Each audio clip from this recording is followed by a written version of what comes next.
it's a day after the loss, and as I kind of said in my podcast prior to this game, that the hyperbole was going to explode if Tua didn't have a great game. And for a lot of people, they're kind of saying, well, the pressure really wasn't that bad. They didn't miss Tehran that much. Really was about Tua either being scared or not being able to handle the big moment or whatever. And to me, there's little elements of that. I mean, you can't deny some of that. But this game is a very nuanced game. It's not one of those games you just look and you kind of go, oh, I got it. Like last week against the Texans.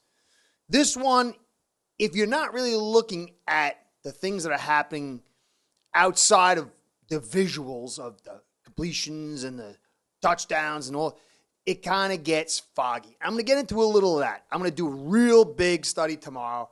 I just realized we have a Thursday night game. I thought it was Sunday. I never really think about the following week too much except for like a vagueness. I really always just focus on the week at hand.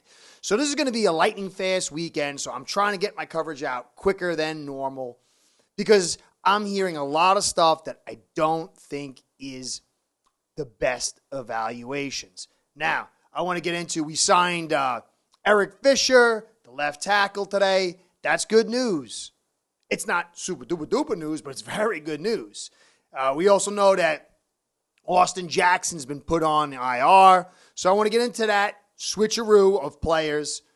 And I want to touch on the run game. I'm going to wait for the All-22 to really dig into the passing game. But the run game was really manageable because there's only like 2 or 3 of them. I mean, it was 8, but I'm just exaggerating. But I want to get into that because that's the heart of the situation for me. I put the largest emphasis yesterday in my post-game podcast on Boyer really over-dialing up the blitzes in the first half. And it was a close game, and I think a better first half decision-making by Boyer would have changed the course of the game. Now, I definitely think Tua had an off game, but we have to add context. Either he just sucks, and everything we saw before this was, well, because it was, easy, or there is factors involved.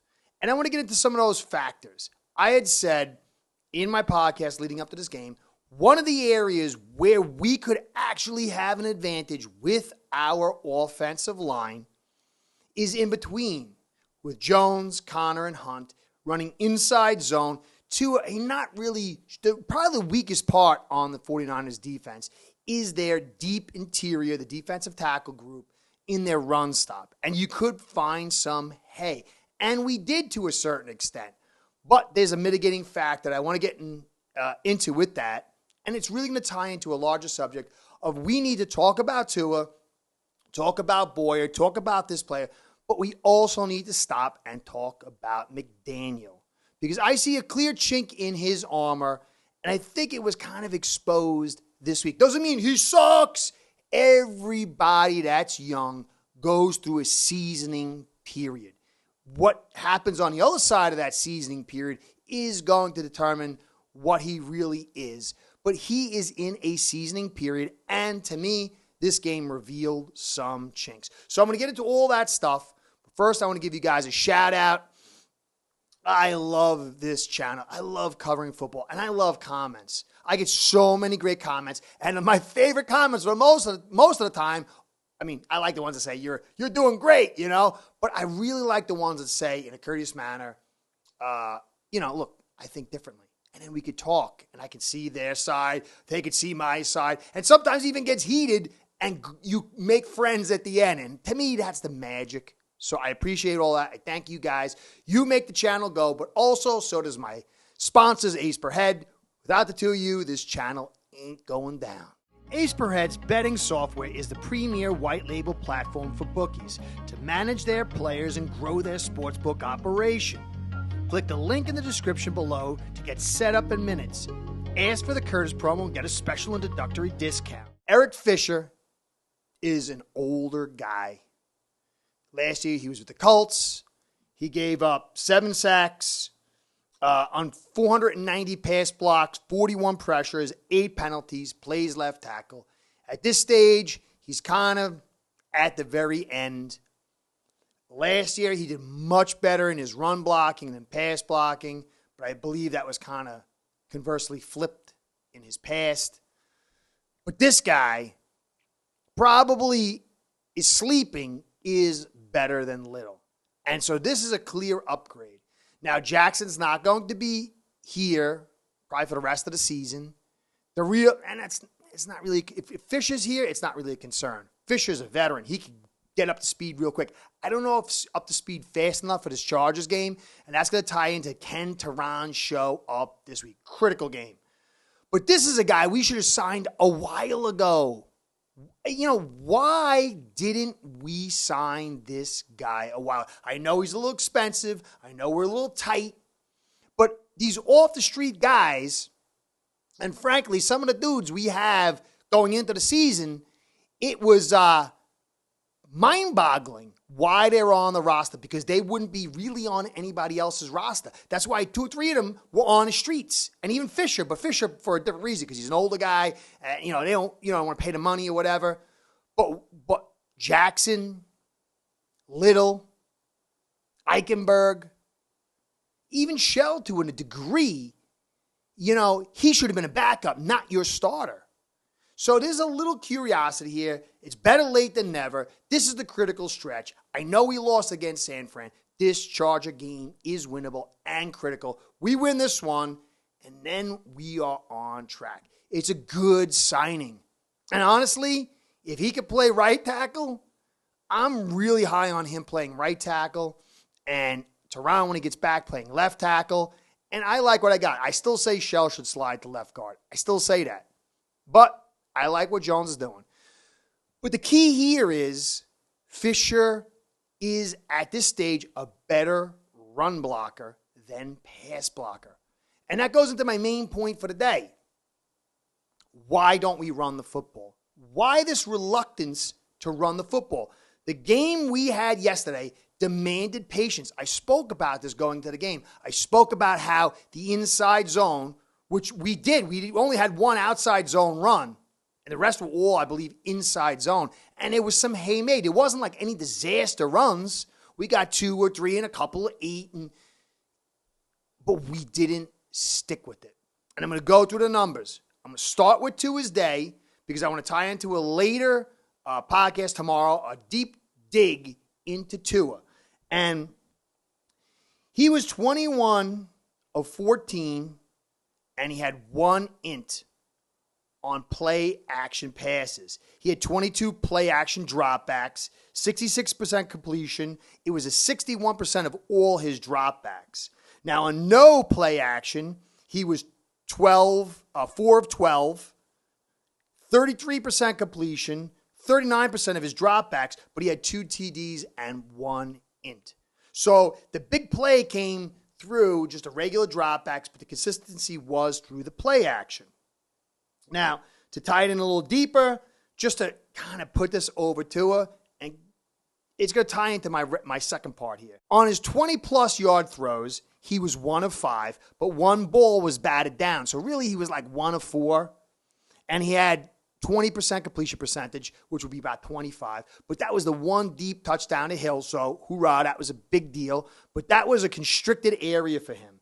Now, in his 10 to 19 area, which is a sizable throw, he was 9 of 15, completing 60%. Now, there's a few of those in there that he did miss, maybe 2 or 3, but not as many as you guys remember. But I want you to hold on to that. Now, he's short, 0 to 9. He was 5 of 9 with a 55.6. So we've got that wrapped up and understand what he was doing on the day. And it wasn't terrible. I mean, it wasn't terrible. But it just wasn't enough. But part of that comes back into the lack of a running game. The 7th round, Mr. Unknown came and beat us because he had a diverse offense, a pass and run attack.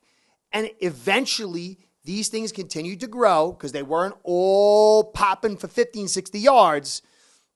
But the number created a time of possession.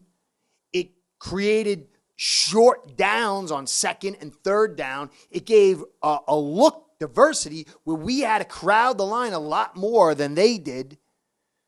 But we didn't do any of that. Now, we ran 22 play action passes, but only 8 runs. I don't know about the larger study about how many runs, how many play actions, but if you're a defense and you've seen a history of a team that runs a lot of play action but doesn't really run the football a lot, are you really biting? And I could say, look at the Bills. You might say Tua is not the greatest, if that's your thing, and Allen with all his physical tools, he's the greatest, if that's your thing. But he struggled for a while until they started running the ball and creating balance. How do we go into this game without our, all-world tackle struggling on the edges, a strength inside of run blocking ability, with a quarterback that's on a gimpy ankle that got the snot beat out of him against an excellent defense and not run the football? I mean, we were in 3rd and 2 and passed, and then 4th and 2 and passed. We knew on 3rd down we were going to go for it on 4th down. How can we not even find any runs at all ever? 22 play actions and 8 actual runs. This doesn't take away Tua's missing here and there. It doesn't mean he had a great game. But here's the last part, and this is the critical part. And this ties right back into the Titans game of last year. A lot of people, what's going on? Tua. Now, Tua didn't have the wind. He had a lot more opportunities to complete. He didn't have the pressure that he had last year, but something very similar happened, and that was high nickel usage by San Fran. Do you know how many of those runs we saw 'nickel? At least half, if not even maybe around 60%. But we could not run them out of the nickel with Jimmy Ward at 5'11", 195 in the box as a linebacker. When you see a team playing you in nickel and you're coming out in big looks or even base looks, 12 personnel, you're supposed to be able to run them out and make them go into a 4-3 or gash them for the runs or pound them until that smaller secondary says no mas and gets bigger. But we didn't do that. And that goes back to McDaniel having look, you see Tua come out. He's got the big touchdown. Okay. But then you see a few little hiccups, a little struggles, a little bit of pressure. How come you're not creating genuine play action? How come you're not allowing this running back Wilson, who you talked about 1,000 times and most of it, and not giving them opportunities? In fact, we had some people saying, that holding call was no good. Okay, why didn't we go back to it? Why didn't we see it earlier? You get one holding call, maybe it's a phantom holding call, but if you have enough runs, they had holding calls, but they continued to run, and the run game eventually opened up. Now, they have a much better offensive line, and it wouldn't have been the same, but I keep saying it over and over and over. Tua's greatest asset is his quick release and his ability to deal with RPO, his ability to navigate quick and get that ball out.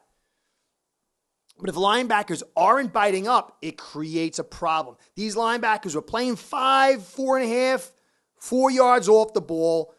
They were biting a little bit, but when they knew it was a pass, they would just drop deep. And that's a lot of the reason why we were struggling throwing over the middle. And even when we did throw over the middle, it was a little different trajectory where it wasn't as easy. It had to be a little bit higher. And so Tua was throwing a little high. But he was also a little off. He was also getting a little beat up. How come we did not adjust? I feel McDaniel, he came in here as the run guy. But it's almost like what I'm seeing with the Bills, just a real lack of commitment to the run. And I understand, we're not a great offensive line, and we lack a little bit in the run blocking department when Tehran's not here. But you run not always just to get a big play. It's to create that balance. It's to give the quarterback a breather. It's to give the defense a look at something else so they might commit to it so they can open something up. especially when you're running 66% play actions and you ran the ball 8 times out of 41 plays, 20% play action, 20% run out of your entire plays. It doesn't add up. It was a poor game plan. Doesn't excuse Boyer, doesn't excuse Tua, but a coach's job is to create the best atmosphere for their player. And if they're struggling, you help them out. And it just didn't feel that way. It felt like Tua's going to do it. Let's go deep. Let's attack deep. Let's get in 3rd and 7s. Make him get us out of it. This is not a winning formula. Didn't like it. So we should have ran more. And the yards we did get, Mostert 7 of 30, 4.3, but it was an 8 long. So you take 22 yards out of 6. 6 times 3 point something. It's like 3.3 or something. But it was against the nickel. And then you got Wilson with 1 for 3.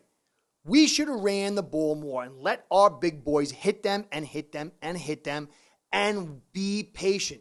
Defense kind of caused us to have a lack of patience by their inability to slow the team down with Johnny Nobody behind. And there's nothing against Purdy. But I feel like McDaniel lacks patience, lacks commitment to the run game, and puts too much on the quarterback. What do you guys think?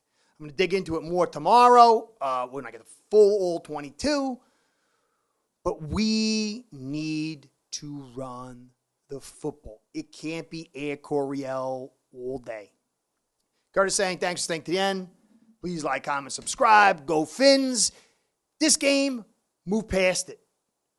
This Chargers game, this is the big one, guys. This could likely determine the macro outcome of our season. Big one, guys. Catch you next time. Be well. See you soon. Start building your own online sportsbook today by getting signed up with aceperhead.com service that'll allow you to book action on sports from all around the world.